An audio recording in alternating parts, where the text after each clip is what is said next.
Hello bachcho, let's see this question. The question says, a brown colored mixture of two gases is obtained by the reduction of 6N nitric acid with metallic copper. This mixture on cooling condensed to a blue liquid, which on freezing at minus 30 degrees Celsius gives a blue solid. The correct choice for blue liquid or solid is option A. It is referred to as the anhydride of nitrous acid. B. It is an acidic oxide and hence dissolves in alkalis producing nitriles. C. It can also be prepared by the action of 50% HNO3 on arsenious oxide and then cooling to 250 K, and D all of these. सो यहाँ पे इस question में देखो हमसे क्या कहा जा रहा है कि ब्राउन कलर का मिक्सचर ऑफ टू गैसेस मिलता है जब हम रिडक्शन करवाते हैं 6N नाइट्रिक एसिड का विथ मेटालिक कॉपर, ठीक है। और फिर जो ये हमें ब्राउन गैस मिली है, ब्राउन कलर की मिक्सचर की गैसेस, तो ये मिक्सचर को जब हम कूल करते हैं और ये कंडेंस हो जाती है ब्लू लिक्विड में, और जब when on freezing at minus 30 degree Celsius तो ये क्या देती है, ब्लू सॉलिड देती है। तो उसके लिए हमें करेक्ट स्टेटमेंट बतानी है, ठीक है। पहले तो हमें जो दिया हुआ है एज पर दिस इंफॉर्मेशन हम इसका रिएक्शन देख लेते हैं कि हमें क्या मिलेगा। ये जो ब्राउन कलर की फ्यूम होगी, गैसेस होगी, वो क्या होगी, ठीक है। तो हमको क्या लेना है, 6 नॉर्मल HNO3 लेना है विथ कॉपर, ठीक है।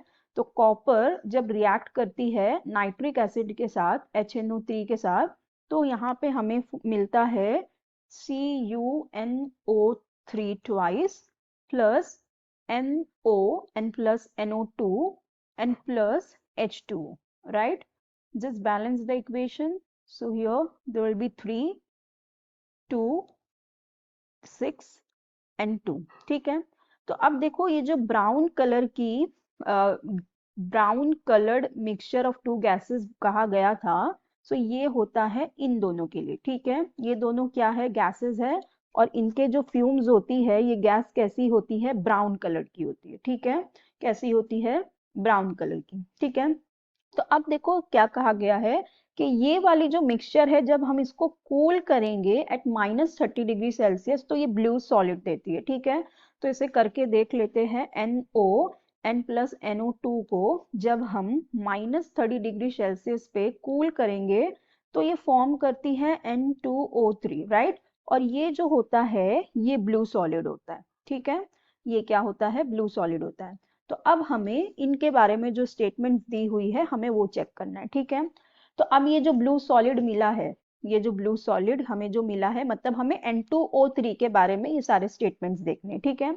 तो जो N2O3 है, it refer to as the anhydride of nitrous acid, ठीक है। देखो एनहाइड्राइड का मतलब क्या होता है कि जैसे नाइट्रस एसिड का ये कहा गया है कि नाइट्रस एसिड का एनहाइड्राइड है, तो मतलब जो नाइट्रस एसिड होती है हमारी HNO2, अगर इसमें से मैं वाटर को निकाल दूं तो जो प्रोडक्ट हमें मिलेगा वो उसका क्या होता है, एनहाइड्राइड होता है। तो जब मैं HNO2 में से वाटर को निकालती हूँ तो I will be getting N2O3 and that's what our blue solid is. So that means ये वाली जो स्टेटमेंट है ये बिल्कुल करेक्ट है कि जो N2O3 है ये HNO3 का एनहाइड्राइड है, राइट। तो ये वाली स्टेटमेंट हमारी करेक्ट हो जाती है। फिर हमें दिया गया है it is an acidic oxide and hence dissolves in alkalies producing nitrides. So as we all know that all the non metals ये कैसे होते हैं, ये होते हैं एसिडिक ऑक्साइड। जो नॉन मेटल ऑक्साइड्स होते हैं, जो नॉन मेटल ऑक्साइड्स होते हैं, ये कैसे होते हैं, ये एसिडिक ऑक्साइड होते हैं, राइट। जो मेटल ऑक्साइड होते हैं वो बेसिक होते हैं और जो नॉन मेटल ऑक्साइड होते हैं वो एसिडिक होते हैं। तो even this statement is absolutely right.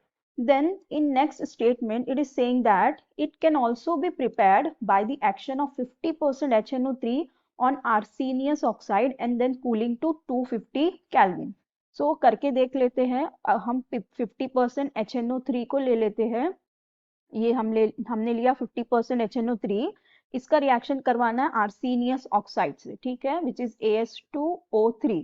सो जब हम इनका रिएक्शन करवाते हैं प्लस वाटर तो यहाँ पे हमें मिलता है NO और प्लस NO2 मिलता है, ठीक है। यही जो ब्राउन कलर की गैसेस है हमें यही मिलती है, ठीक है।